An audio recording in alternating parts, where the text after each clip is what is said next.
Airport, rail and deep water seaports are capital-intensive projects going on in Bayelsa State. But the state government says it cannot handle them alone. It asked the federal government for some help. And that help will surely come their way as promised by the Minister of Transport, Rotimi Amechi, who says the federal government will facilitate licenses and other documentation processes needed for these projects. We're also working on a deep sea port project at Kogi.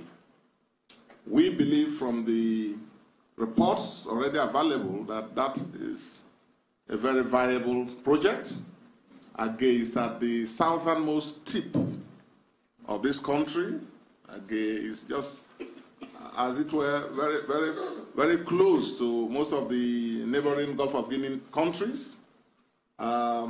On the basis of the reports we have seen, we believe that a good investment case can be made for that deep sea port.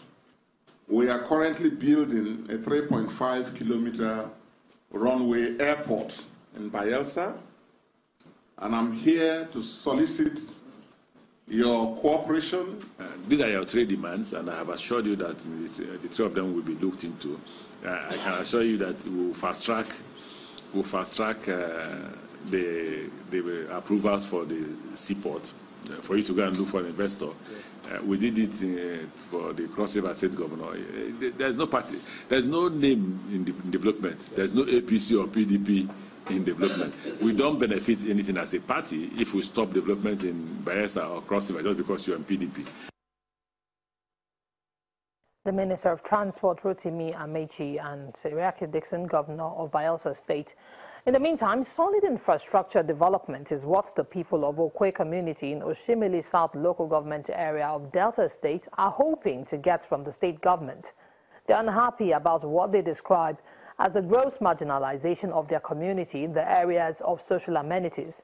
The group staged a peaceful protest through the streets of Asaba, the Delta State capital. Okwe community can be easily referred to as a part of Asaba, the Delta State capital, because of its proximity to the state capital. With the capital city not too far away, the people of Okwe expect a fallout from the developmental projects to get to them. But unfortunately, the reverse seems to be the case, as this is evident from the dilapidated roads and structures scattered around the town. To get their voices heard, some of them take to the streets of Asaba, singing songs of solidarity and carrying placards with various inscriptions. As they head straight to the State House of Assembly.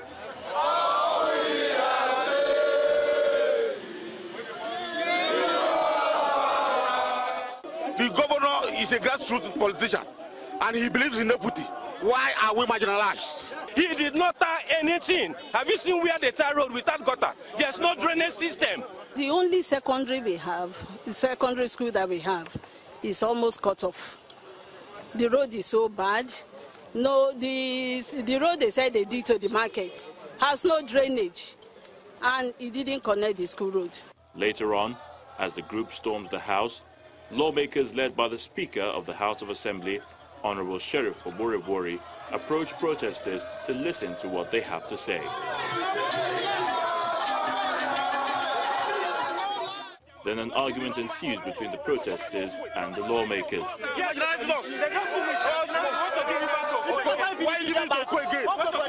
Formation reaching me is that the major road there have been tied. It's just the entrance to the school, and I believe that during this dry season, the capital territory, we are lucky that we have capital territory here. And the capital territory have been doing a lot. But you know, this dry season, they're going to do more again. In recent times, the deplorable road have been handled from the express to the main school.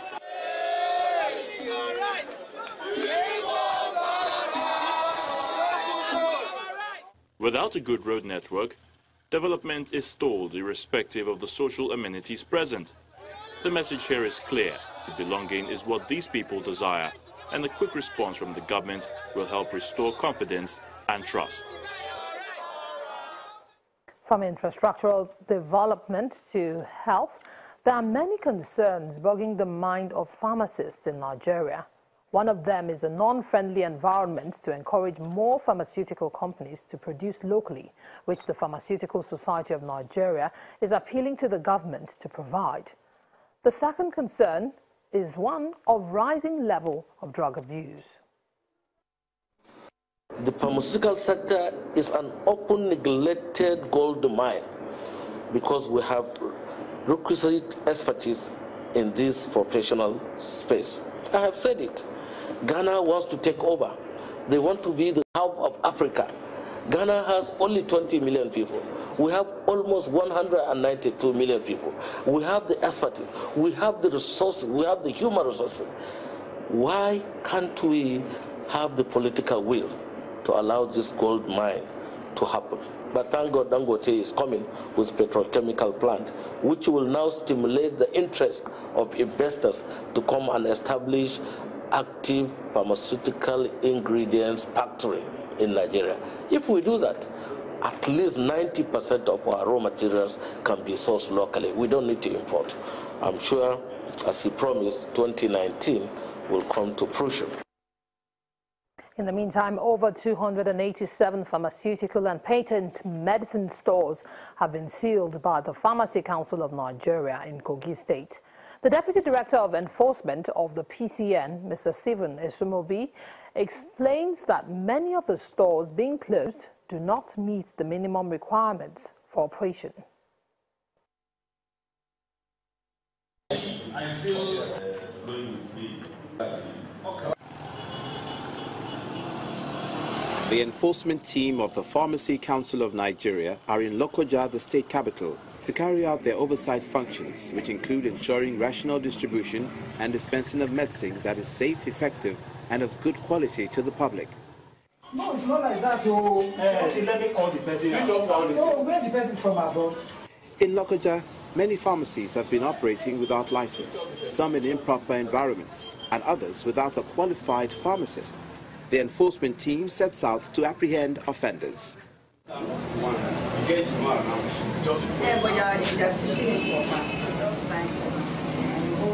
The head of the enforcement team says Lokoja is shared into 5 zones, and each team goes round its zone for the enforcement exercise. He notes that the operation is not to witch hunt, but to ensure the right thing is done. PCN team observed that in Kogi State, many pharmaceutical premises commence these operations without fulfilling the minimum requirements for registration, while others fail to renew their licenses. Some of the owners of these premises lack the requisite knowledge to handle products in their shops. In so many cases, drugs are exposed to environmental conditions that alter their pharmacological and pharmacokinetic profiles, thus making them unsuitable for human consumption. The enforcement team at the end of the 4th day urges members of the public to be wary of unauthorized pharmacy operators. Owners of unregistered facilities have been visiting the Pharmacy Council of Nigeria, our office here, after the exercise to register or renew their registration since the commencement of the exercise. The PCN is making every effort to promptly attend to them and ensure that their facilities meet minimum requirements in line with laid down regulations. This measure taken by the Pharmacy Council of Nigeria is a clear signal to all defaulters that malpractice will not be condoned, as the safety of Nigerians is paramount.